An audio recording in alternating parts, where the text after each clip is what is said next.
Hello मित्रांनो, कसे आहात तुम्ही? वेलकम टू माय चॅनल, ज्याचं नाव आहे सोनू ब्लॉगर. हा एक मराठी चॅनल असून या चॅनलवर तुम्हाला वेगवेगळ्या ठिकाणची माहिती जरूर मिळेल व त्या ठिकाणचा इतिहास मिळेल.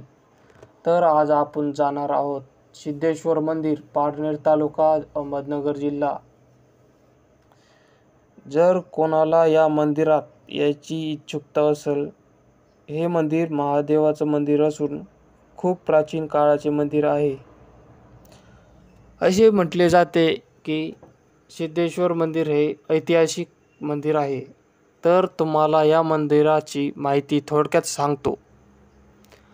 पारनेर हे गाव अहमदनगर जिल्ह्यातील एक ऐतिहासिक शहर असून तालुक्याचे ठिकाण आहे. पारनेर तालुका तसा प्रसिद्ध आहे तो राळेगणसिद्धी व हिवजे बाजार सारख्या प्रगत गावांमुळे. पराशर ऋषींची ही यज्ञभूमी. पराशर ऋषींच्या नावावरून पुढे पारनेर हे नाव पडले आहे. महर्षी वशिष्ठ यांचे नातू आणि महाभारत रचयिता श्री वेदव्यासांचे पिता म्हणजे श्री पराशर ऋषी. पारनेर शहरामध्ये महादेवाची 12 ज्योतिर्लिंग आहेत. त्यामुळे पारनेर शहराला प्रतिकाशी म्हणूनही ओळखले जाते. पारनेरमध्ये राम मंदिर, सिद्धेश्वर मंदिर, संगमेश्वर मंदिर असे काही प्राचीन मंदिरेही आहेत.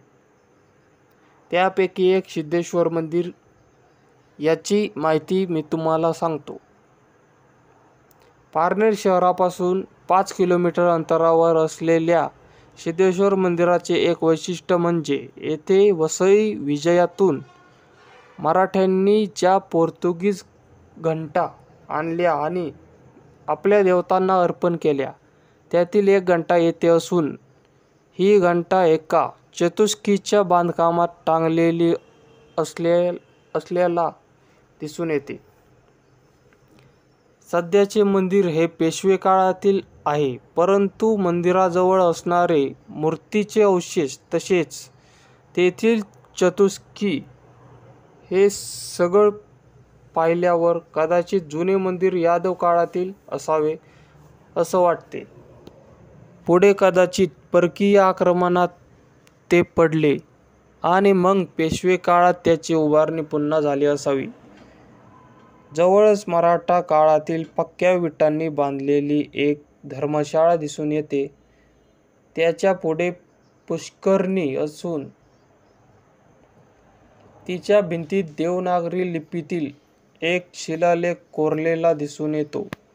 या सध्या असणाऱ्या मंदिरात रंग देऊन त्याचे मूळपण घालवले असले तरी त्याच्या भव्यतेची कल्पना आपल्याला लगेच कळून येते.